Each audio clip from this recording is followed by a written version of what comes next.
자, 오늘 말씀은요, 사도행전 24장 1절부터 우리가 좀 살펴볼 텐데, 다음 주 금요일 날이 이제 제가 알기로 이제 사도행전이 끝나는 이제 주간입니다. 그래서 다음 주 금요일까지 해서 사도행전을 마치려고 하니까 지금 거의 사도행전이 마무리에 들어가고 있어요. 그래서 사도 바울이 1차, 2차, 3차 선교여행을 마치고 나서 돌아와서 그리고 나서 어떻게 보면 이제 로마로 향해서 가는 것인데 어떻게 보면 4차 선교 여행이에요. 이제 로마로 향해서 마지막으로 이제 복음을 증거하러 가는 그런 발걸음 가운데 우리가 이제 있는 상황입니다. 자, 그래서 이제 오늘 말씀 전 배경이 뭐냐면요. 조금 배경을 좀 알아야 될 것 같아서 사도 바울이 예루살렘으로 들어왔습니다. 예루살렘으로 들어온 이유가 뭐냐면 어디로 가기 위해서? 로마로 가기 위해서. 이게 마지막이에요. 사도 바울의 마지막 길입니다. 로마로 가기 위해서 의도적으로 예루살렘에 들어와서 붙잡힘을 당하게 돼요. 자, 그런데 로마로 가야 하는데 이제 일이 생겼어요. 그래서 자꾸 유대인들이 로마로 가는 과정 가운데 자꾸 심지어는 결사대까지 만들어가지고 결성을 해가지고 사도 바울을 자꾸 죽이려고 합니다. 자, 그런 가운데 사도 바울을 죽이려고 하는 음모가 있다라고 하는 것을 이제 친척이 알게 되고 또 그것을 천부장에게 알리게 돼서 다행히도 그 음모를 피하게 됐습니다. 그래서 지금 오늘 말씀은 어디서부터 이제 시작이 되냐면 사도 바울이 어디를 가게 되냐면 총독으로 이제 가게 된 거예요. 총독으로 재판을 받기 위해서 이제 총독으로 가게 됩니다. 그게 이제 이름이 뭐였냐면 첫 번째 총독이 벨릭스라고 하는 총독이에요. 자, 벨릭스 총독에게 이제 가서 이제 거기에 이제 잡혀 있는 상황입니다. 자, 그랬더니만 유대인들이 이 벨릭스가 이제 온 것을 보고서 이제 고소하려고 하는 거예요. 그랬더니만 이제 오늘 말씀이 뭐냐면 유대인들이 이제 변호사까지를 동원을 해가지고 바울을 죽이려고 이제 소송을 걸어서 이제 벨릭스 총독에게 가서 있었던 이야기가 바로 오늘 말씀부터 시작되는 거예요. 자, 1절부터 3절까지 같이 함께 봉독하도록 하겠습니다. 시작. 닷새 후에 대제사장 아나니아가 어떤 장로들과 한 변호사 더둘러와 함께 내려와서 총독 앞에서 바울을 고발하니라. 바울을 부르매 더둘러가 고발하여 이르되 벨릭스 각하여 우리가 당신을 힘입어 태평을 누리고 또 이 민족이 당신의 성견으로 말미암아 여러 가지로 개선된 것을 우리가 어느 모양이로나 어느 곳에서나 크게 감사하나이다. 예, 더둘로라고 하는 이제 변호사를 데려다가 총독 앞에 이제 섰어요. 근데 뭐라고 이제 고소를 시작하게 됐느냐? 자, 3절 말씀을 읽어보면 무슨 내용이에요? 벨릭스 각하여 하면서 누구 칭찬을 하고 있어요? 총독 칭찬을 하고 있는 거예요. 무슨 얘기예요? 당신 덕분에 우리가 이만큼 살고 있습니다. 라고 하는 얘기를 하고 있는 거예요.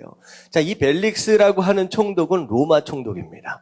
어떻게 보면 이 유대인들, 지금 찾아온 유대인들이 대제사장들과 서기관들과 바리새인들, 유대인들 지도자라고 얘기하고 있는 그들이 와서 얘기를 하고 있는 얘기인데 사실은 유대인 지도자들에 있어서 가장 큰 적은 누구예요? 로마예요, 로마. 사실은 로마 정권으로부터 어떻게 해서든 벗어나 보려고 로마 정권을 향하여 이를 박박 갈고 있다가 자, 어떻게 됩니까? 그 총독 앞에 가서는 자기가 원하는 목적을 이루기 위해서는 별말도 다 하는 거예요. 이게 사실은 어떻게 보면 바울 사도를 죽이기 위해서 뭐까지 팔아넘기는 거예요, 지금. 이게 나라까지를 팔아넘기는 겁니다. 어떻게 보면 자기 민족에 대한 정체성 자체를 무시해버리는 거예요. 그러니까 원래는 독립되어서 이스라엘 나라가 온전히 자치국으로 세워져야 하는 게 자기들의 목표인데 지금 다스림을 받고 있는 이 로마 정권을 향하여 너네들 때문에 당신 때문에 그나마도 우리가 이렇게 살고 있습니다. 이 말을 하고 있는 거예요. 이게 지금 사실 말이 안 되는 얘기지요. 이런 겁니다. 악한 사람들은 뭐를 위해서는 자기가 원하는 목적을 위해서는 뭐까지도 팔아넘길 수 있느냐?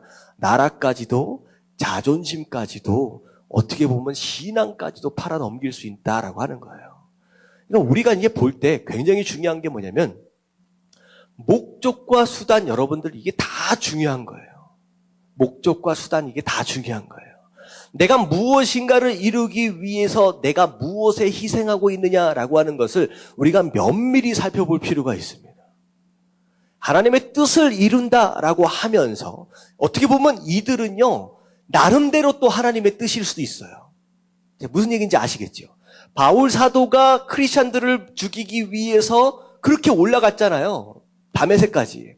그렇게 할 때에 바울은 무슨 생각을 했냐면 누구의 뜻을 위해서예요? 하나님의 뜻이에요. 어떻게 보면 이들이 지금 눈이 가려서 잘 못 보는 것이지 어떻게 보면 이들이 지금 생각하고 있는 것은 자기들 스스로 하나님의 뜻을 이룬다라는 생각 가운데 이 일을 하고 있을 수도 있다는 거예요. 근데 중요한 것은 무엇이냐? 그것을 이루기 위해서 내가 사용하고 있는 이 수단과 방법이 하나님의 방법이냐라고 하는 것을 우리가 생각할 필요가 있다는 거예요. 많은 사람들이 이걸 무시합니다.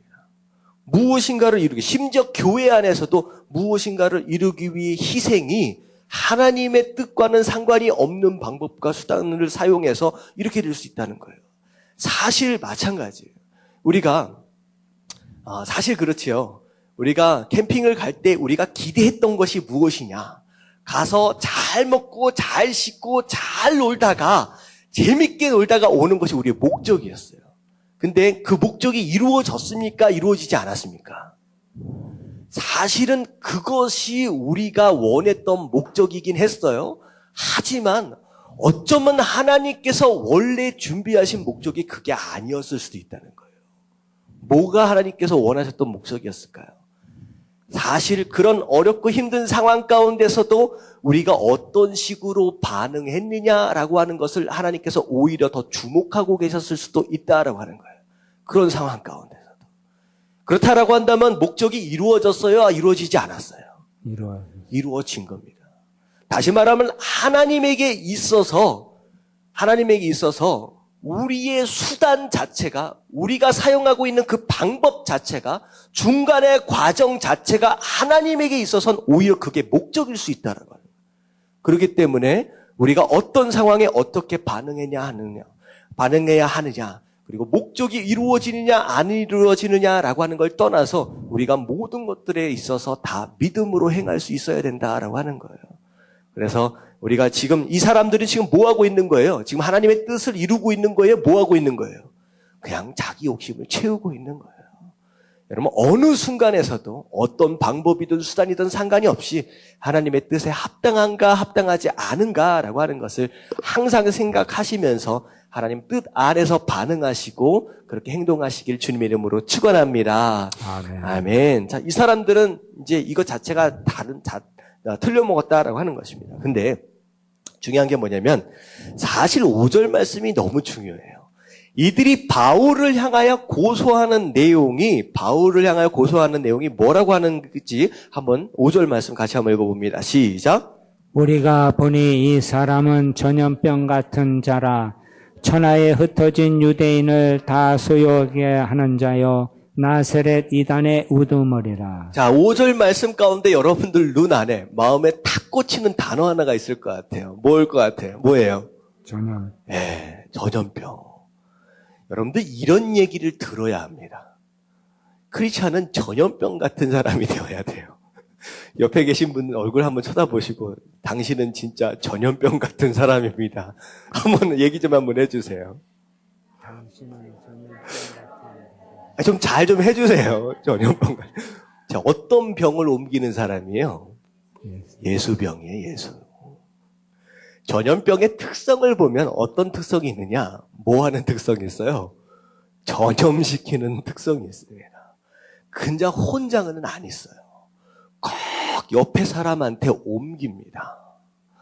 여러분들이 마찬가지예요. 여러분들은 이미 병 걸린 사람이에요. 예수님 병 걸린 사람이에요. 그렇다라고 한다면 진짜 여러분들이 전염병 같은 사람이 되어지려고 한다면 어떻게 해야 되느냐? 가정 안에서 여러분들의 삶의 터전 안에서 여러분들이 걸린 이 병을요 끊임없이 옮기며 다녀야 한다라고 하는 거예요. 여러분 그렇게 사시길 주님의 이름으로 축원합니다. 아멘. 우리가 살아가는 방식이에요. 여러분 예수님 병이다라고 하는 것이 다른 게 아니에요. 생각해 보세요. 예수님께서 우리에게 뭘 주셨어요? 예수님께서 우리에게 주신 병의 증상이라 그럴까요? 우리가 예수병에 걸렸거든요. 병에 걸리면 증상이 있습니다. 감기가 걸리면 어떤 증상이 나타나요? 일단은 열이 오르고 기침이 나고 가래가 끓고 코도 훌쩍훌쩍거리고 별의별 증상이 나타나잖아요. 여러분 예수병에 걸리면 어떤 증상이 나타납니까? 기뻐요. 별로 동의 안 하시는 것 같은데 증상이 기뻐야 돼요. 아멘. 할렐루야. 아멘. 예수병에 걸리면 가장 먼저 나타나는 게 기쁨이에요. 너무 기쁜 거예요. 나를 구원하셨다라고 하는 게. 나를 자유하게 하셨다라고 하는 게. 나를 용서하셨다라고 하는 게. 이게 너무 기쁜 거예요. 그럼 기쁘면 내 삶이 어떻게 되냐? 행복해져요. 행복해져요. 그러면 행복해지면 내 삶 가운데 뭐가 나타나요? 감사가 나타나요. 감사가 나타나는 것으로 하나님께 영광을 돌리는 거예요. 여러 가지 증상들이 예수병에 걸리면 증상들이 나타납니다. 여러분들 삶 안에서 여러분들이 전염병 같은 존재가 되었다라고 하는 것은 여러분들 가정 안에 뭘 나눠줘야 되는 거예요? 기쁨을 나눠줘야 돼요. 나 때문에 웃을 수 있는 상황이 벌어져야 돼요. 나 때문에 내 아내가 행복해져야 돼요. 내가 가정 예배를 다시 한 번씩 돌아다니면서 갈 텐데 여러분 공집사님 여러분들 공집사님, 강집사님이 행복한 것 같아요. 그러면 안 되지요. 이게 잘 옮겨야 돼요. 공집사님 때문에 강집사님이 행복해져야 돼요. 우리 앞에 있는 강집사님, 저기 집에 뒤에 계시는 김집사님이 강집사님 때문에 행복한 것 같아요. 행복하세요? 이렇게 돼야 돼요. 이게 뭐 때문에 된 건지 모르겠는. 여러분 이게 전염병 같은 사람입니다. 바울 사도는 가는 곳마다 기쁨을 전하는, 행복을 전하는. 나 때문에 내 동생이, 나 때문에 내 어머니가, 내 아버지가 행복하고 기뻐야 돼요. 이게 전염병 같은 사람이다라고 하는 거예요. 여러분들 이래야 전도가 돼요. 이래가 전도가 돼요. 복음이 다른 게 전도가 아닙니다. 예수병에 걸려가지고 예수병으로 말미암아 나타나는 그 기쁨과 행복함과 그 감사가 옆에 사람들한테 전하게 되는 거예요. 그래서 그들 입으로 말미암아 난 너 때문에 행복해. 난 너 때문에 감사해. 그런 현상들이 나타나야 되는 거예요. 여러분들 어떻게 보면 이들이 바울 사도를 향하여 전염병 같은 사람이다라고 얘기를 하고 있지만 사실은 이게 욕이 아니라 뭐예요? 칭찬입니다. 우리가 들어야 할 칭찬이다라는 거예요.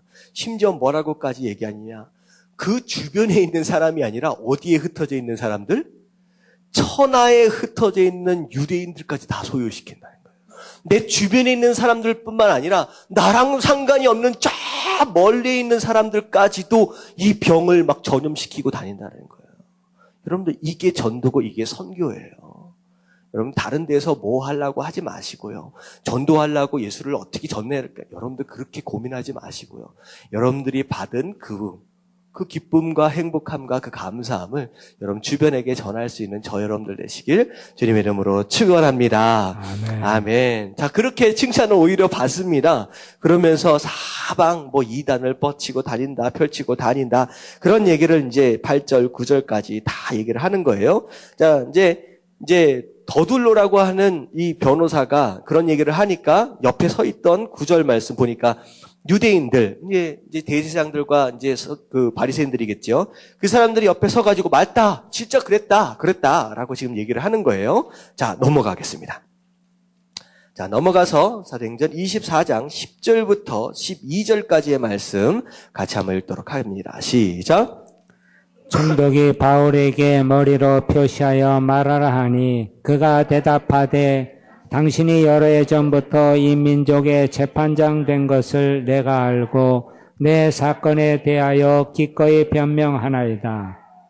당신이 아실 수 있는 바와 같이 내가 예루살렘에 예배하러 올라간 지 11특밖에 안 되었고 그들은 내가 성전에서 누구와 변론하는 것이나 회당 또는 시중에서 무리를 소동하게 하는 것을 보지 못하였으니 13절까지 이제 나를 고발하는 모든 일에 대하여 그들이 능히 당신 앞에 내세울 것이 없나이다. 네, 이 변호사가 한참 얘기하고 나서 총독이 바울에게 너 한번 얘기해봐라. 변명할 얘기가 있느냐라고 얘기를 하니까 이제 11절부터 지금 얘기를 하는 거예요.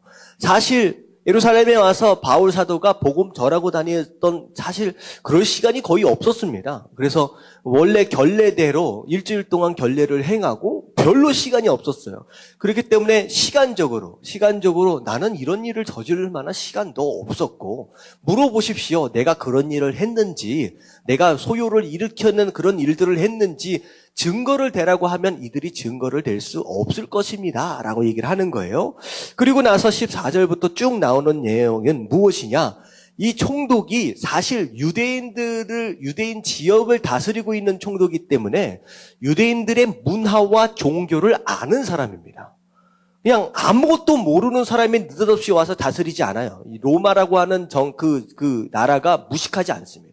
웬만큼 아니까 그들의 정서와 문화와 종교를 아는 사람이에요. 그래서 얘기를 하는 게 뭐냐면 당신은 아는 바와 같이 얘기를 하는 거예요. 우리의 종교적인 특성.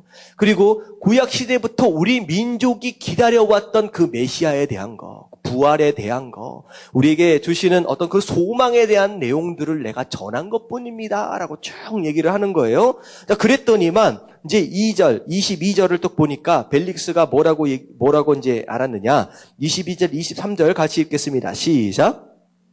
벨릭스가 이 도에 관한 것을 더 자세히 아는 거로 연기하여 이르되 천부장 루시아가 내려오거든 너희를 처결하리라 하고 백부장에게 명하여 바울을 지키되 자유를 주고 그의 친구들이 그를 돌보아 주는 것을 금하지 말라 하니라. 예, 한참 얘기를 들어보니까 어떻게 돼요? 이 벨릭스가 딱 느끼기에 죄가 있는 것 같아요? 없는 것 같아요?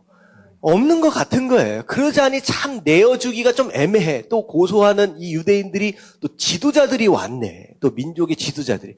그러니까 내어주기도 애매하고 모르겠다. 일단은 판결을 뒤로 미룹니다. 그리고 뭐라고 얘기하느냐? 그때 예루살렘에 있어서 그 소요 사태를 실제로 경험했던 청부장이 내려오면 그때 다시 한번 하자. 사실 청부장이 내려온들 뭐 달라질 게 있을까요? 없을까요? 없어요. 이 얘기는 뭐냐면 판결을 그냥 뒤로 미룬 거예요. 그러고 나서 어떻게 했느냐? 자, 어디에 가서 이제 가둬놓으라고 했냐? 헤롯이 머물렀던 이제 헤롯 궁에 머물도록 하고 일부 자유를 줍니다. 그래서 나가지만 못하게 하고 친구들이든 누구와든 들어와서 함께 교제할 수 있고, 뭐, 물건이나 이런 것들을 이제, 음식이나 이런 것들을 배달할 수 있는 상황까지는 이제 다 허락을 해준 거예요. 나중에 보면, 이제 다음 말씀을 보면, 어떻게 보면, 갇혀있는 것 같은데, 갇혀있는 게 아니에요. 오히려 바울 사도에게 굉장히 특별한 기회를 주는 겁니다.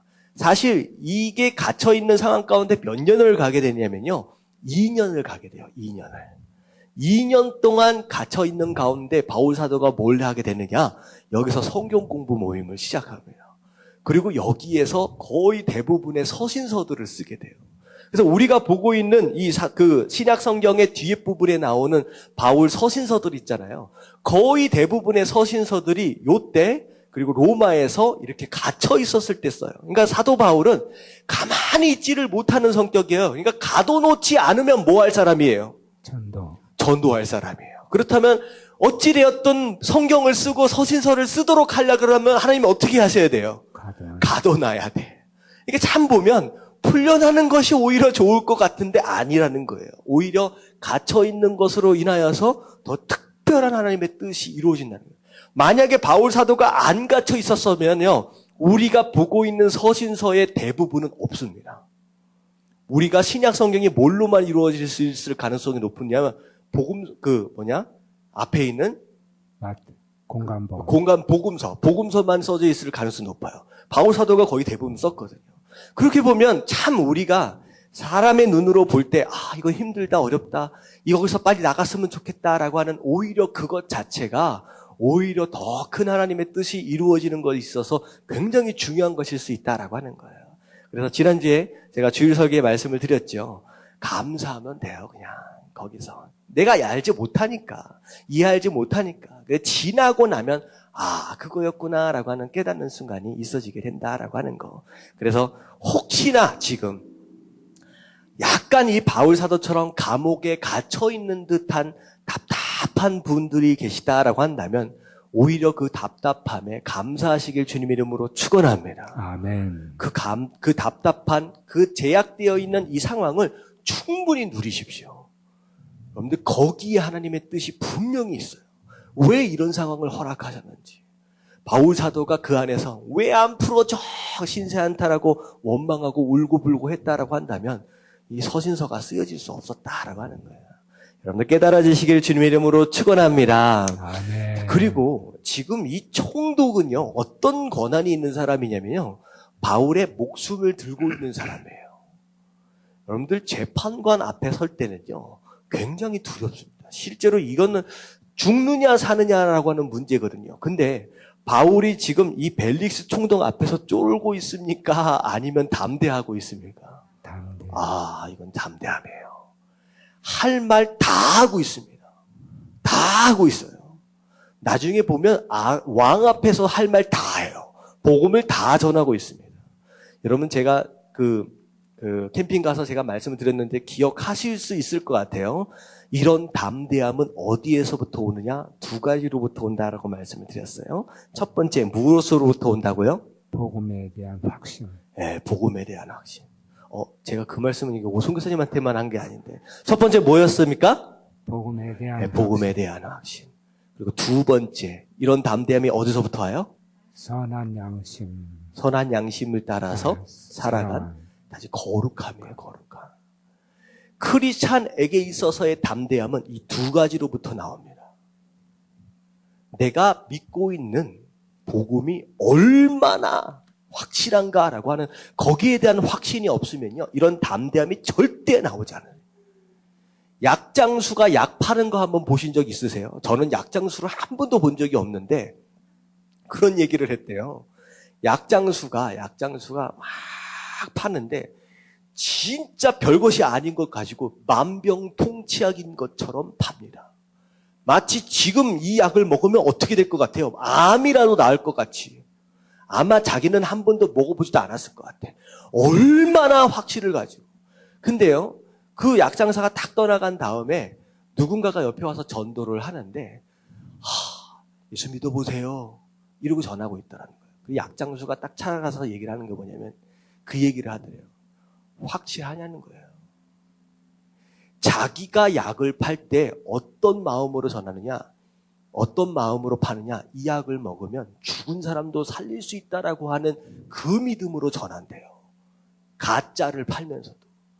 근데 너는 진리를 전하면서도 거기에 대한 확신이 없다라고 하는 거예요. 여러분, 크리스찬에 가질 수 있는 확신은 거기서부터 오는 거예요. 우리가 알고 있는 이 복음은 여러분들 죽은 사람도 살리는 복음인 줄로 믿습니다. 아멘.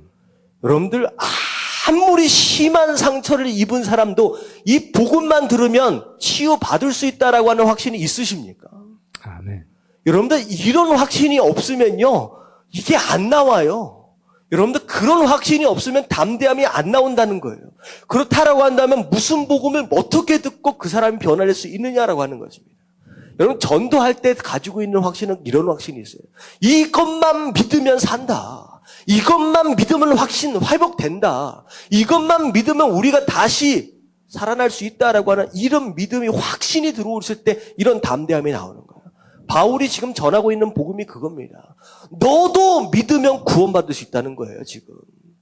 총독 앞에서든 왕 앞에서든 이 믿음이에요. 너도 믿으면 구원받을 수 있다. 이런 믿음이에요.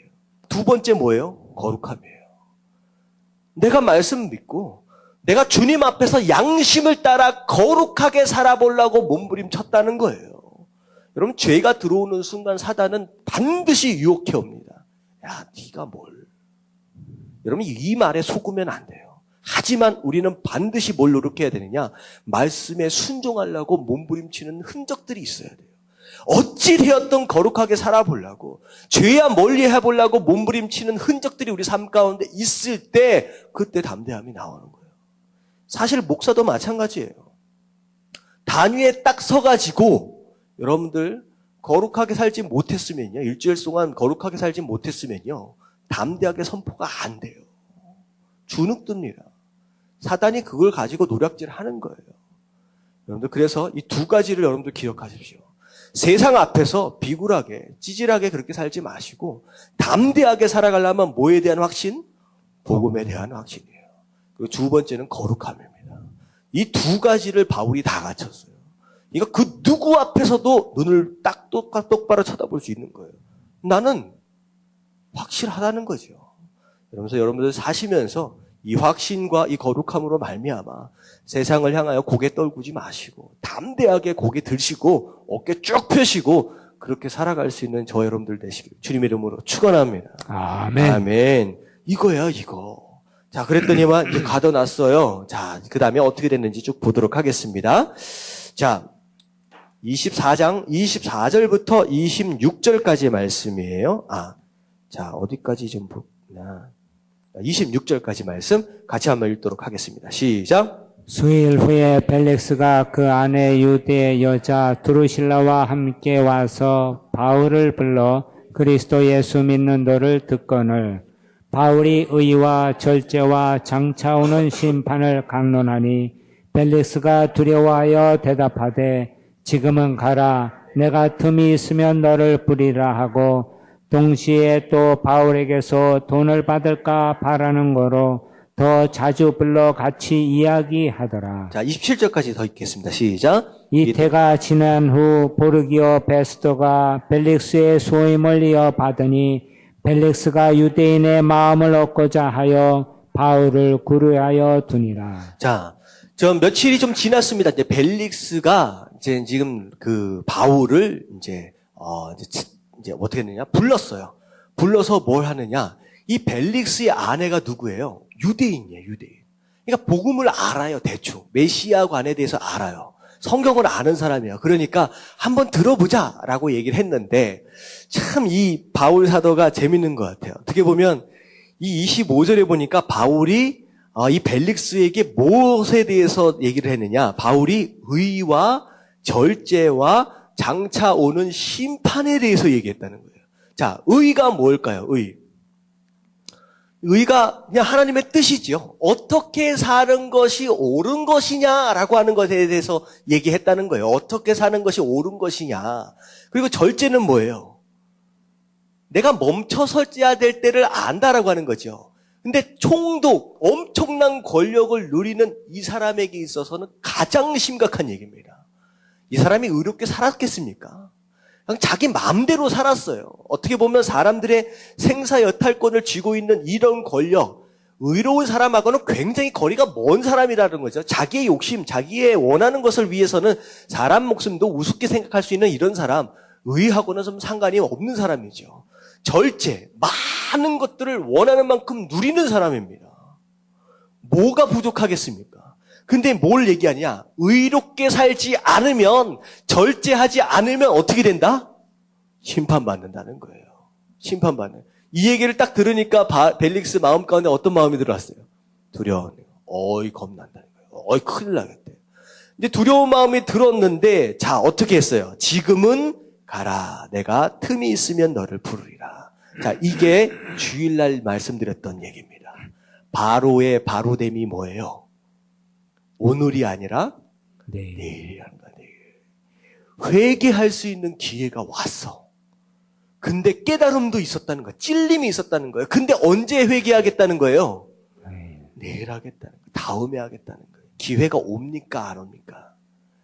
여러분들, 내일은 절대 오지 않습니다. 벨릭스가 생각한 내일은 몇 년 후에까지도 오지 않았느냐? 2년 후에까지도 오지 않았어요. 여러분들, 이게 중요한 거예요. 내일은 없어요.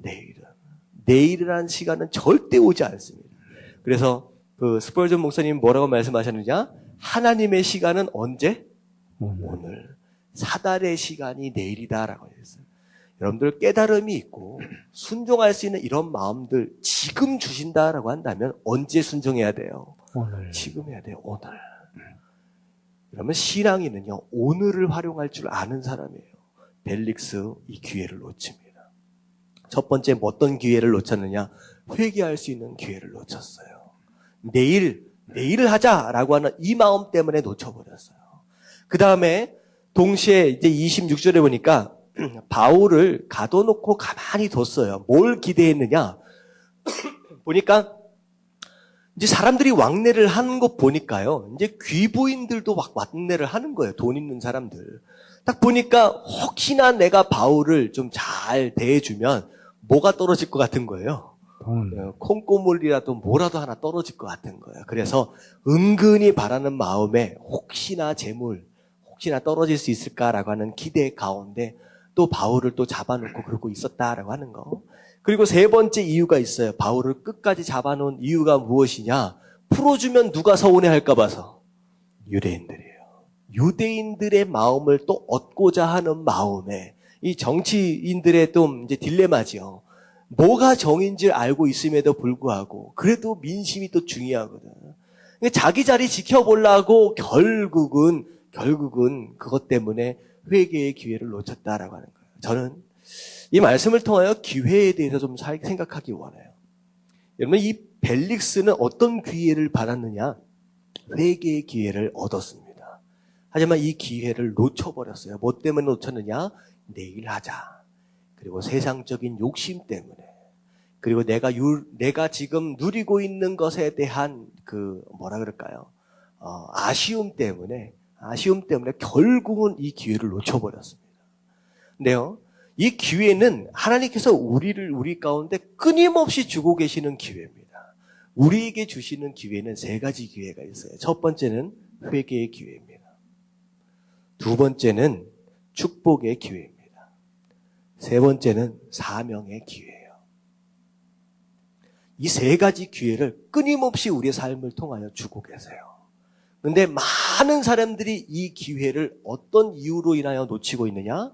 내일 하자, 욕심, 그리고 내가 누리고 있는 것에 대해서 혹시나 잃을까라고 하는 것에 대한 두려움. 여러분, 이것 때문에 기회를 놓쳐요. 축복을 주시려고 해. 뭐 하면 축복받는지 혹시 아세요? 여러분, 뭐 하면 축복받아요? 순종.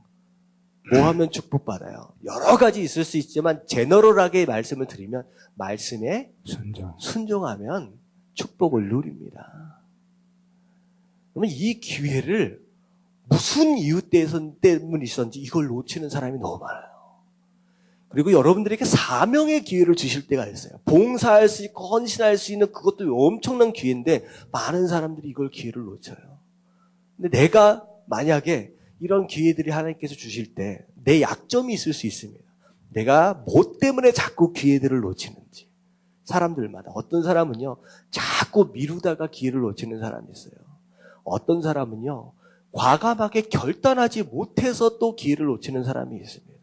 어떤 사람은 계산하다가 기회를 놓치는 사람이 있어요. 어떤 사람은 순종한다라고 하는 것은 반드시 무엇인가를 내려놔야 되는 작업이 있어요.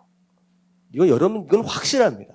하나님 말씀에 순종한다라고 했을 때 한 손에 두 개는 절대로 들 수가 없습니다. 반드시 내가 들고 있는 무엇인가는 내려놓아야 하는 단계가 있어요. 여러분, 그럴 때 왜 순종을 못하느냐? 지금 지고 있는 것이 뭐하기 때문에 아까워서 중요하다라고 생각했는데, 여러분들 하나님께서 주시는 것은요, 비교할 수 없는 축복이고 없는 사명이에요. 여러분들 이거 지고 계시지 마십시오. 이걸 내려놓을 수 있어야 돼요.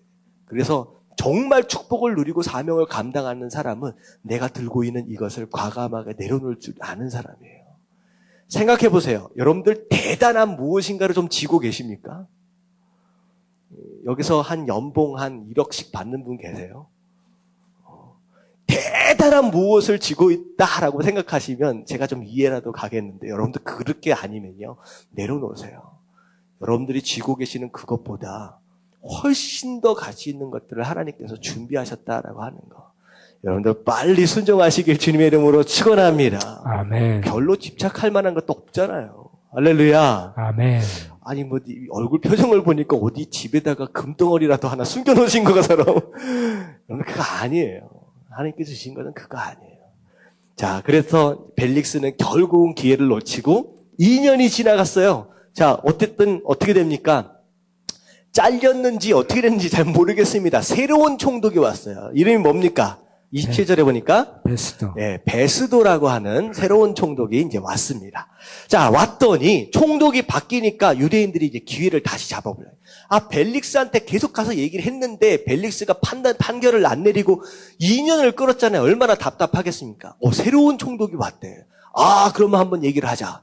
아니나 다를까 베스도가 자기가 관리하고 있는 지역을 순시를 합니다. 그래가지고 며칠 있다가 예루살렘으로 올라가요. 순시차 올라갔더니만 이 유대인 지도자들이 베스도에게 달려가서 그 지금 갇혀있는 그 바울 있잖아요 하면서 고소를 하려는 거예요. 그러면서 뭐라고 얘기를 하느냐, 예루살렘으로 데리고 오십시오.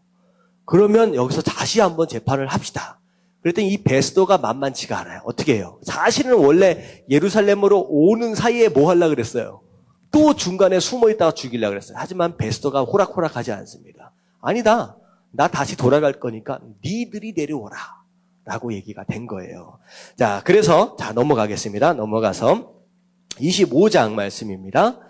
자, 25장 이제 6절부터 7절까지의 말씀 같이 한번 읽어볼게요. 시작. 베스도가 그들 가운데서 8일 혹은 10일을 지낸 후 가이사라로 내려가서 이튿날 재판 자리에 앉고 바울을 데려오라 명하니 그가 나오매 예루살렘에서 내려온 유대인들이 둘러서서 여러 가지 중대한 사건으로 고발하되 능히 증거를 대지 못한지라. 자, 다시 내려가서 재판을 했는데 어떻게 됐어요? 증거를 대요, 못 대요? 또 못 되는 거예요. 그랬더니만 바울이 또 발언 기회를 얻어서 뭐라고 얘기하느냐. 유대인의 율법이나 성전이나 가이사에게나 내가 도무지 죄를 범한 적이 없다. 나는 무죄다라고 얘기를 해요. 근데 사실은 베스도도 압니다. 무죄다라고 하는 거. 그랬는데 밑에 보니까 이제 9절 말씀 읽고 읽을게요. 시작. 베스도가 유대인의 마음을 얻고자 하여 바울더러 묻되 네가 예루살렘에 올라가서 이 사건에 대하여 내 앞에서 신문을 받으려느냐. 자, 어떻게 돼요? 이게 사실은 무죄인데 유대인들의 마음을 얻기 위해서 그러면 예루살렘이라도 가가지고 다시 재판을 해줄까라고 했더니 이 바울이 뭐라 그래요? 비장의 무기가 있잖아요. 나는 로마 사람입니다.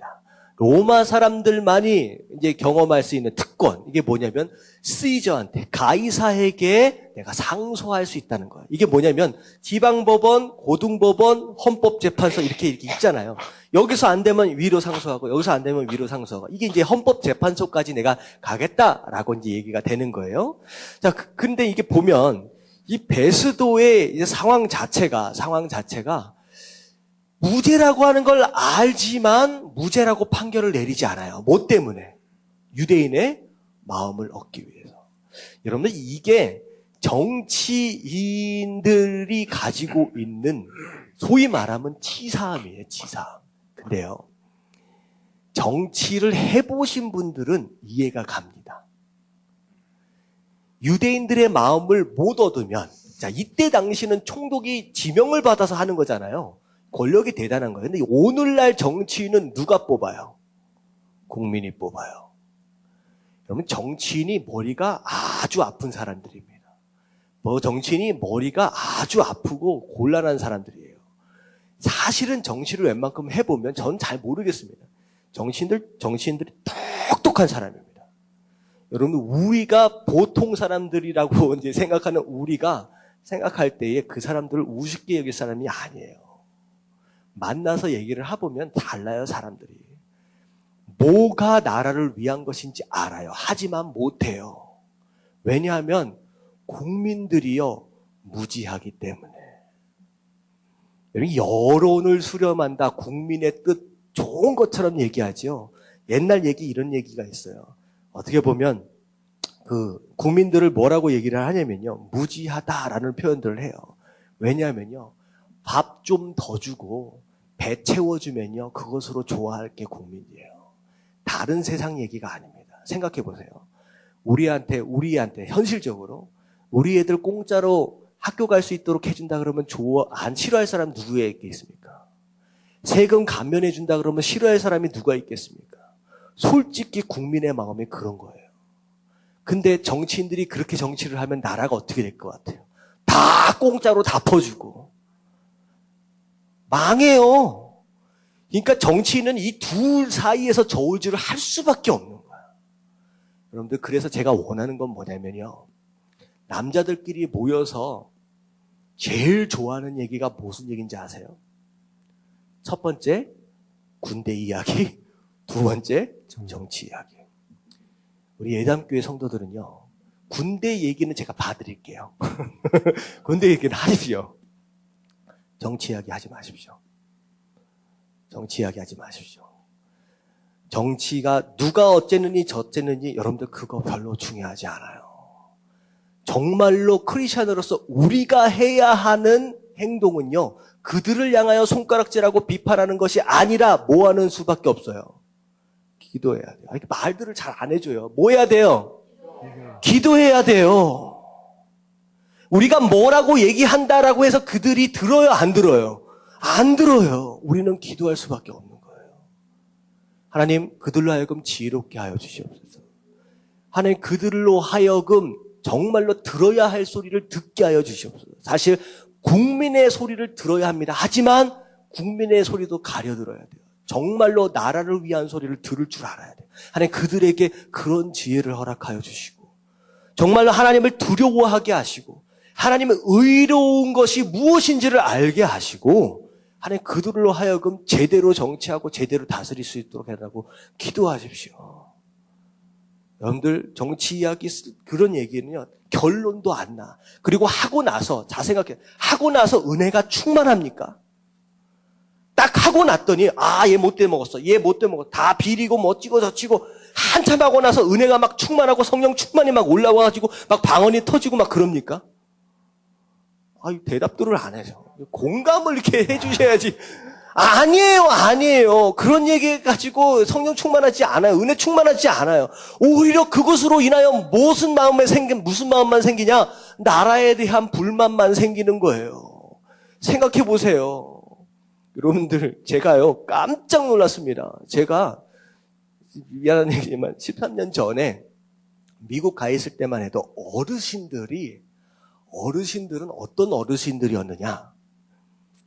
참, 어떻게 보면 자기의 유익이 아니라 내 자녀들, 내 자녀들의 유익을 위해서 내가 희생하는 분들이었어요.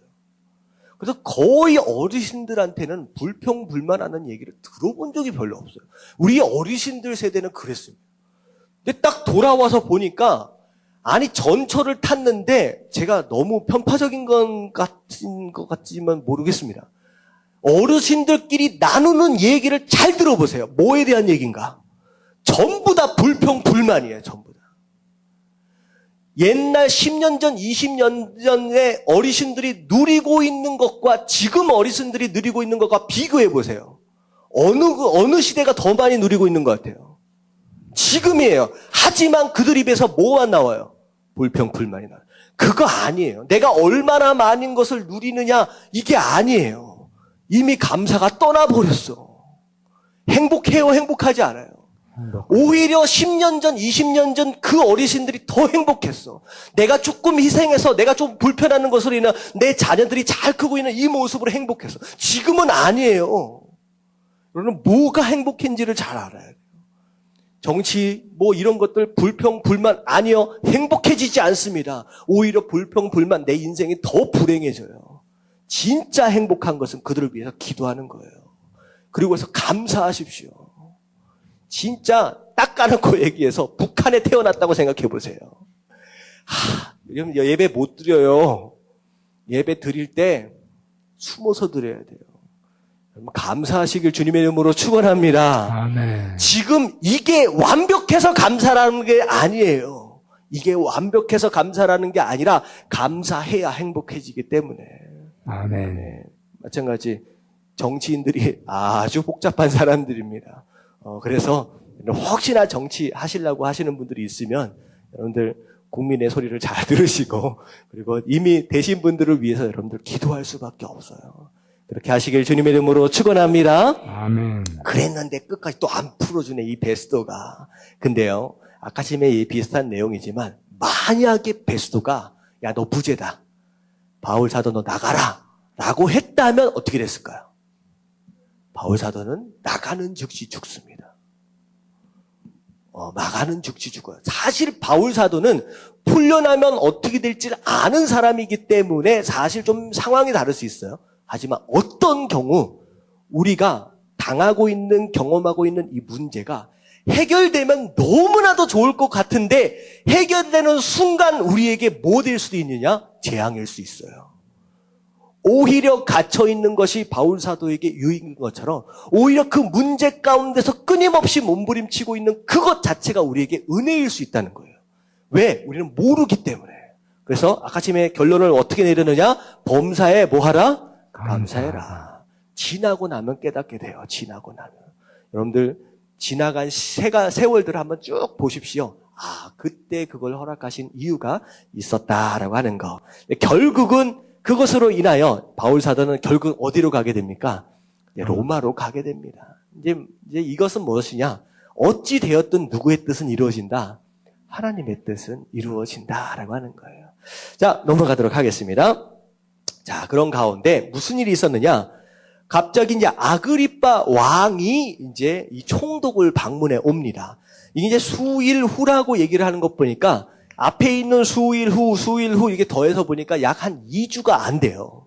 이게 뭐냐면요. 이제 왕이 따로 있고 총독이 따로 있습니다. 근데 사실 실질적인 권력은 누가 쥐고 있느냐? 총독이 쥐고 있어요. 하지만 어느 정도의 권력을 또 왕에게 웬만큼 부여해 줬어요. 그래서 사실 로마라고 하는 이 정부가 정치를 아주 잘합니다.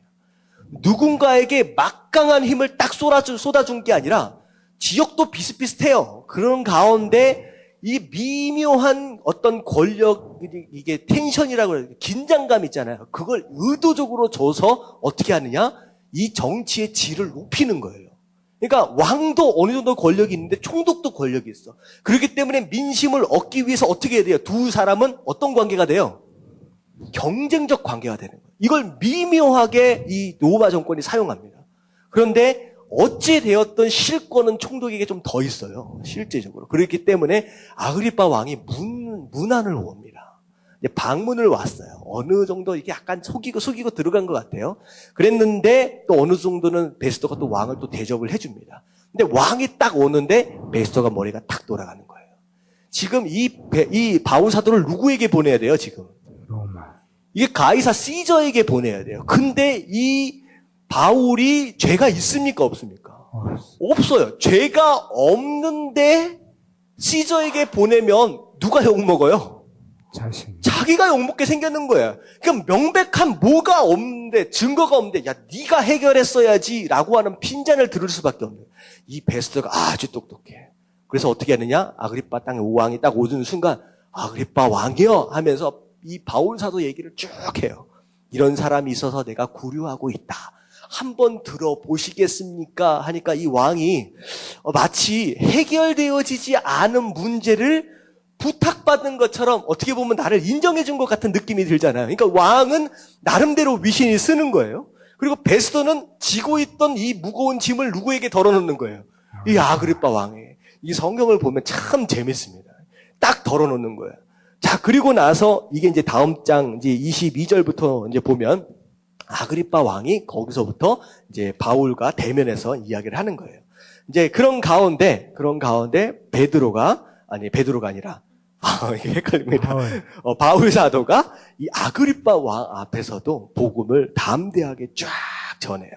쫙 전하는데 참 그게 이제 재미있는 이제 구절이 23절 같이 한번 읽어보도록 하겠습니다. 시작. 이튿날 아그리빠와 버니게가 크게 위엄을 갖추고 와서 천부장들과 시중에 높은 사람들과 함께 접견 장소에 들어오고 베스토의 명으로 바울을 데려오니. 자, 23절 딱 눈에 들어오는 단어가 뭐가 있어요? 위엄을. 역시 이제 저하고 코드가 점점 맞춰지기 시작합니다. 크게. 위엄, 왕의 위엄을 가지고 천부장들이에요. 천부장은 1000명의 군사를 다스리는 장군이잖아요. 천부장들을 대령했다라고 하는 것은 굉장히 이 자리 자체가 대단한 자리입니다. 그러니까 왕의 위엄을 가지고 딱 앉아 있는데 이 위엄이 바울 사도 앞에서 위엄으로 보이지 않습니다. 세상의 눈으로 볼 때는 누가 더 커 보여요? 화려한 옷을 입고 왕관을 쓰고 있는 이 왕이 훨씬 더 높아 보이고 위대해 보이지만, 커 보이지만, 하나님의 눈으로 보면 어떻게 된 거예요? 다만 죄인들 앞에 서 있는, 바울 사도 앞에 서 있는 죄인들일 뿐이다라고 하는 거예요. 바울 사도가 그 눈으로 지금 보고 있습니다. 바울 사도가 왕이 아니라 구원을 받아야 하는 죄인들이다라고 하는 그런 마음으로 바울 사도가 담대하게 복음을 전하는 거예요. 여러분들, 복음에 대한, 복음의 비밀을 안 사람들에 대한 삶의 자세가 이런 거예요. 절대 누구 앞에 가서든 초라해지지 마십시오. 아멘. 아멘. 절대 초라해지지 마십시오. 아무리 많은 권력과 아무리 많은 재산을 가지고 있다라고 할지라도 예수 안 믿으면 뭘 뿐이에요? 내 복음을 듣고 구원을 받아야 하는 죄인일 뿐이다라고 하는 거예요. 여러분, 바울 사도는 처음부터 끝까지 그렇게 가는 거예요. 저는 이 장면을 보면서 여러분들 대통령 앞에서, 박근혜 대통령이 예수님 안 믿으시죠? 안 믿죠? 대통령 앞에서, 그런 위험 앞에서도 우리가 담대하게 복음을 전할 수 있는 그런 사람이 되어야 한다라고 하는 거. 그렇다라고 한다면 누구 앞에서 쫄 일이 없다는 거죠. 여러분, 이런 담대함을 소유하시길 주님의 이름으로 축원합니다. 아멘. 다 얘기를 하는 거예요. 다 얘기를 해요. 자, 넘어가겠습니다. 자, 26장 넘어와서 1절부터 2절까지만 살펴보도록 하겠습니다. 읽겠습니다. 시작. 아그리빠가 바울에게 이르되 너를 위하여 말하기를 내게 허락하노라 하니 이에 바울이 손을 들어 변명하되 아그리빠 왕이여 유대인이 고발하는 모든 일을 오늘 당신 앞에서 변명하게 된 것을 다행히 여기나이다. 예, 이 말씀은 우리 캠핑 가가지고 아침에 함께 큐티했던 내용입니다. 자, 그런 가운데 우리가 세 가지를 살펴봤죠. 바울이 내가 예수님 만나기 전에는 이러한 사람이었다. 다시 말하면 자신의 과거의 추악함을 그대로 드러내는 거예요. 근데 어떻게 보면 간증을 들을 때 은혜를 많이 받는 간증은 어떤 간증이냐? 예수 믿기 전과 예수 믿은 후의 차이가 많이 나면 날수록 은혜가 있어요, 없어요? 있어요. 여러분들, 이게 되게 중요한 거예요. 예수 믿기 전에는 진짜 완전 깽판지고 다녀서 진짜 인격적으로 모두, 하지만 예수 믿었더니 이렇게 바뀌어요. 이게 은혜가 되는 거예요. 여러분들, 크리스찬에게 있어서의 과거는, 크리스찬이 된 이후에 있어서 과거는요, 오히려 뭐가 되느냐? 하나님께 영광이에요. 복음의 능력이 그렇게 강하다는 거예요. 이랬던 내가 이렇게 변화되었다라고 하는 거죠. 그런 면에 있어서 저는 참 약한 것 같아, 간증이. 이렇게 별로 이렇게, 글쎄요, 저를 그렇게 얘기하면 안 되겠죠? 아니요, 이게 얘기 안 하는 게 나을 것 같네. 별로 드라마틱하지를 않아. 그래가지고 참 약점이 있는 것 같은데, 나름대로 하나님 사용하시겠죠. 어쨌든, 과거에 대한 이야기는 뭔 얘기냐? 끊임없는 회개예요. 내가 그랬었다라고 하는 거예요. 여러분들, 과거의 나의 추악함을 그대로 드러낼 수 있는 이런 용기는요, 여러분 하나님이 주셔야 되는 거예요. 그 용기가 있어져야 겸손해질 수 있습니다. 어느 정도 신앙생활을 하면요, 어떤 상황이 되면 내가 누군데가 돼요. 내가 어떻게 섬겼는데, 내가 어떻게 헌신했는데, 그래도 내가 누군데. 여러분들, 간증이 제대로 과거에 대한 나의 추악한 죄인이었던 그런 모습들에 대한 간증이 제대로 준비되어진 사람은요, 감사할 수 있어요. 내가 어떤 사람이었는데. 첫 번째는 회개에 대한 내용입니다. 내가 어떤 사람이었는지에 대해서 우리가 언제나 돌아볼 수 있어야 된다라고 하는 거. 반드시 변화되어야 됩니다. 할렐루야. 아멘. 두 번째는 뭐냐면, 바울이 마음이 뭐냐면, 이런 기회를 줘서 너무나도 다행이라는 거예요. 무슨 마음이냐? 그나마 너희들에게 복음 들을 수 있는 기회를 주신 하나님께 감사하다는 거예요. 여러분, 이게 영적인 시각이에요, 영적인 시각. 지금 어떻게 보면, 인간적인 눈으로 보면 누가 재판받고 있는 거예요? 바울이 지금 재판을 받고 있는데, 영적인 눈으로 볼 때는 바울은 그게 아니라 너희들이 기회를 얻었다. 너무나도 다행이다라는 얘기를 하는 거예요. 그리고 나서 뭐라고 그 다음에가 담대함에 대한 얘기 우리가 어제 나눴죠. 그래서 바울 사도가 내가 예수님 만나기 전에 어떤 사람이었다, 내가 정말로 이제 교회 다니는 사람 어떻게 핍박하고 했다라고 하는 내용을 쭉 얘기를 하는 거예요.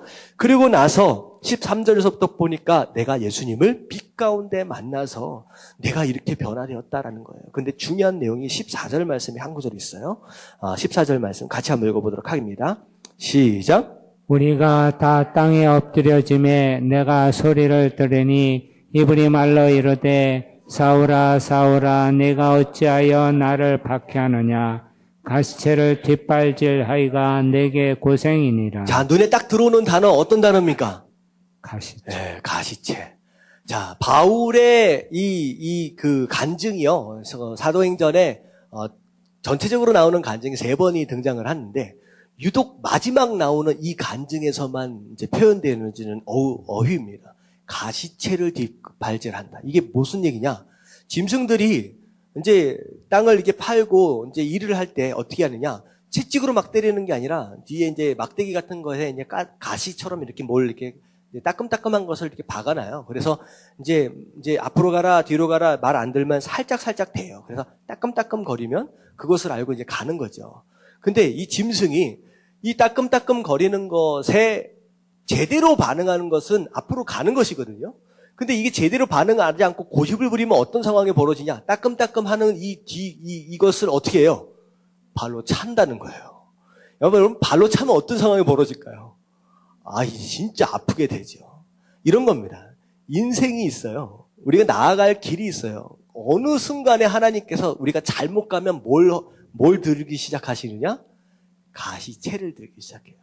원래 이 가시체는요, 때려가지고 죽이려고 준비한 게 아니에요.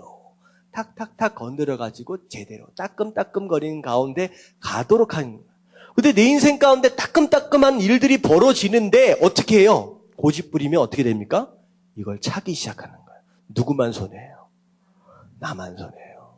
여러분들, 이게 굉장히 중요한 내용인데 내 인생에 따끔따끔한 가시체를 허락하실 때 앞으로 가시길 주님의 이름으로 축원합니다. 아멘. 이걸 차면요, 나만 얻어 터지는 거야. 나만 고생이라는 거예요. 이 바울 사도가 열심을 내가지고 뭔가를 한 것 같은데 이게 잘못된 방향이에요. 이게 고집이었다는 거예요. 내가 뭐라고 그러시냐? 왜 자꾸 가시체를 뒷발질하느냐? 니만 아픈 거 아니냐? 이제 고집 좀 내려놓고 제발 좀 앞으로 가고 순종 좀 해라. 그 얘기를 하는 거예요. 자, 그런 가운데 바울 사도가 이제 쭉 나와서 일어나 너의 발로 서라. 16절입니다. 내가 내게 나타난 것을 내가 나를 본 일과 장차 내가 내게 나타난 일에 너로 종과 증인을 삼으려 함이니라. 결국은 어쩌다가 사명을 받게 되었는지를 쭉 설명하고 있어요. 근데 이게 서신서나 이 바울이 등장하고 있는 이런 내용들을 보면 특별히 서신서에서 바울이 잘 사용하고 있는 동사가 있어요. 2가지 동사가 있어요. 나중에 좀 더 설명을 드리겠지만 한번 알아두십시오. 바울이 가장 많이 사용하고 있는, 잘 사용하고 있는 동사 2가지. 첫 번째는 서다라는 동사입니다. 서다, 서 있다라고 하는, 서다라고 하는 동사. 2번째가 달린다라고 하는 동사입니다. 이 바울 사도가 신앙을 얘기를 할 때 이 2가지를 잘 사용해요. 자, 서다라고 하는 것은 무슨 뜻이냐? 지난주에 말씀드렸다시피 내 자리가 어딘지를 알아라는 거예요. 내 자리가. 내가 서 있어야 할 자리가 분명히 반드시 있다라고 하는 거예요. 자리에 대한 내용입니다. 그리고 서다라고 하는 동사에서 포함하고 있는, 이제 함축적으로 포함하고 있는 또 다른 뜻은 무엇이냐? 흔들리지 말라는 거예요. 네가 네 자리에 서 있다라고 한다면 떠나지도 말 뿐더러 흔들림 없이 견고히 서 있어야 된다라는 그런 표현입니다. 바울 사도가 이 부분을 굉장히 많이 사용해요. 이 단어를. 그리고 바울 신학 안에 들어가서 보면 이 서다라고 하는 단어가 굉장히 중요한 이제 의미를 가지고 있습니다. 2번째는 무슨 단어냐? 달린다라고 하는 단어예요. 달린다라고 하는 것은 무엇을 의미하냐? 첫 번째는 목표입니다. 목표. 어디를 향하여 달려가느냐. 그래 바울 사도가 표현들 가운데 푯대라고 하는 단어 있잖아요. 네가 어디를 향하여 달려가고 있는지를 알아라는 거예요. 왜 사는지 목적을 알아라는 거예요. 목표입니다. 달린다. 그리고 2번째는 열정과 열심입니다. 열정과 열심. 그냥 세워라 내워라 그냥 시간은 가고 내일은 오고 이게 아니에요. 뭔가 방향을 하나 열심을 내라라고 하는 단어예요. 바울 신학을 정확하게 이렇게 보면 이 두 가지 단어를 자세히 들여다보면 신앙생활을 이렇게 설명하고 있구나라고 하는 것을 여러분들이 좀 생각을 할 수 있을 것 같아요. 그래서 이게 우리가 사도행전을 쭉 보고 있으니까 내가 지금 어디에 서 있는지 그리고 내가 흔들림이 없는지 내가 어디를 향하여 달려가고 있는지 내가 지금 열심을 내고 있는지를 확인할 필요가 있다는 거예요. 여러분 이게 바울 사도가 우리에게 주고 싶은 얘기다라고 하는 거. 여러분 열심을 내시고 자리를 잡기를 지키시고 확실하게 달려가시길 주님의 이름으로 축원합니다. 아멘. 자, 그런 가운데 바울 사도가 쭉 설명해요. 그리고 20절, 21절, 22절, 23절 이미 읽어 오신 걸로 생각을 할게요. 오늘 아침에 큐티를 하시는 부분이니까 무슨 내용이냐? 내가 이것저것 저것저것 다 했는데 결과적으로 보면 나는 뭐한 것뿐이야? 나는 그 어떤 것을 했든 그냥 예수님의 말씀에 하나님의 말씀에 순종했을 뿐입니다 라고 결론을 내려요. 자기의 삶을 자기가 예루살렘에서 이방인들에게 뭐 하고 다녔거든요. 근데 이 모든 것들에 대한 결론을 어떻게 내리냐? 나는 다만 말씀에 순종한 것뿐입니다 라고 얘기를 했다는 거예요. 이게요, 저는요, 우리 인생 마지막 순간 하나님 앞에 올려드릴 수 있는 고백이었으면 좋겠다라는 생각이에요. 내 평생 이것도 하고 저것도 하고 그래서 내가 행복하다 이게 아니라 내가 뭐 다 했지만 나는 뭐 했을 뿐이다? 나는 말씀에 순종했을 뿐입니다 라고 내 인생을 거기서 피리어드를 딱 찍는 거예요. 나는 이게 얼마나 아름다운 삶인가. 여러분은 거대한 무엇인가를 이루기 위해서 노력하지 마십시오. 뭐하고 어떻게 보면 무용담일 수 있어요. 어떻게 보면 간증을 잘 듣다 보면요, 어떤 사람은 자기 인생의 무용담, 자기 자랑만 막 늘어나요. 여러분 그거 아니에요. 결론적으로 보면 내가 뭐 했는데 결론적으로 보면 난 뭐 했을 뿐이에요? 순종했을 뿐이고 거기에 대한 열매는 하나님의 은혜였습니다 라고 결론이 지어져야 돼요. 여러분 이런 삶을 살아야 된다라는 생각을 해보게 됩니다. 그래서 아무쪼록 여러분들의 결론은 똑같을 것 같아요. 뭐 해라고요? 말씀에 순종하라 라고 하는 그런 내용이죠. 자, 마지막 부분에 좀 마무리를 좀 하도록 하겠습니다. 지금 여기까지는 좀 봐야 될 것 같아요. 그러니까 좀 시간은 좀 지났지만 제가 조금 여기까지만 보도록 하겠습니다. 24절 말씀 같이 한번 읽어볼게요. 시작. 바울이 같이 변명하며 베스토가 크게 소리내어 이르되 바울아 네가 미쳤도다. 내 많은 학문이 너를 미치게 한다 하니. 자, 들어온 단어가 어떤 단어입니까? 미쳤다. 여러분들 성도의 특성의 첫 번째가 전염병이라고 한다면 두 번째는 미친 겁니다. 미친 거예요. 여러분들 이 소리 들어야 돼요. 어떤 사람이 그런 얘기를 해요. 야, 신앙생활하면 적당히 해야지. 정도껏 해야지. 아니에요. 신앙생활은 미친 겁니다. 교회에 미친 거예요. 말씀에 미친 거예요. 미쳤다라고 하는 이건 뭐냐면요. 제정신이 아니다는 거야. 내 정신을 놨다라고 하는 뜻입니다. 내 정신을. 여러분, 여러분 정신으로 사는 사람이 아니라 누구 정신으로 사는 거예요? 네, 성령의 정신으로 사는 거예요. 그분이 나를 막 다스리시는 거예요. 여러분 이런 소리를 들어야 되는 거예요. 세상 보기에 적당히 신앙생활 하는 게 아니라 그냥 미친 사람이 되어야 한다라고 하는 거. 그러고 나서 바울이 마지막으로 한마디 던져요. 29절 여기까지만 하겠습니다. 다 같이 시작. 바울이 이르되 말이 적으나 많으나 당신뿐만 아니라 오늘 내 말을 듣는 모든 사람도 다 이렇게 결박된 것 외에는 나와 같이 되기를 하나님께 원하나이다 하니라. 네, 아그리빠 왕에게 복음을 딱 전하니까 아그리빠 왕이 뭐라고 했냐면 야, 네가 그 정도 이 짧은 말로 나를 설득하려 하느냐? 나 그렇게 호락호락한 사람 아니다라고 얘기를 하는 거예요. 바울이 그 얘기에다 뭐라고 얘기를 하느냐? 이렇게 모든 사람, 내 말을 듣는 여기는 모든 사람이 어떻게 되기를 원한다? 결박된 거 외에는 나같이 되기를 원한다는 거예요. 자, 이 얘기가 오늘 말씀 시작할 때 얘기하고 연관되어 있어요. 이 얘기를 할 수 있는 사람은 어떤 사람만 가능한 것 같아요? 너가 나처럼 되기 원한다라고 하는 것은 누구만 가능하느냐? 행복한 사람만 가능해요. 내가 지금 행복하다라고 느낄 수 있는 사람만 이 얘기할 수 있어요. 바울은요, 지금 갇혀있지만 행복해요. 그래서 너도 행복했으면 좋겠다는 거예요. 너도 행복했어. 행복한 사람만 가능한 얘기입니다. 나처럼 되기 원한다. 그 어떤 상황 가운데서도. 지금 묶여있는 건 누구예요? 바울이에요. 바울이에요. 그럼에도 불구하고 왕, 너가 나처럼 되기 원한다는 거예요. 자, 오늘 굉장히 중요한 말씀들을 좀 많이 나눴는데 우리 함께 찬양 같이 하시면서 우리 같이 함께 결단하면서 기도했으면 좋겠습니다. 원하시